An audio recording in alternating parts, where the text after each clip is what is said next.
Bakit ganon? Kahit sinasaktan na, nagtitiis pa.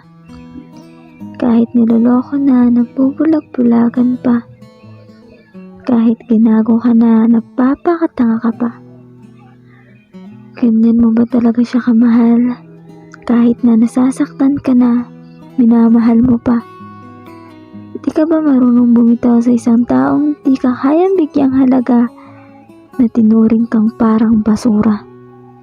Di masamang bumitaw kung alam mong di ka na niya kaya pang panghawakan. May hangganan ng lahat. Kaya sana naman makita mo yung halaga mo na sinasayang ng taong minahal mo. Pero ginagawa ka lang gago. Kaya tama na. Bumitaw ka na. Di mo kailangan magtiis sa taong di ka kayang bigyang importansya. Kaya ng binibigay mo para sa kanya.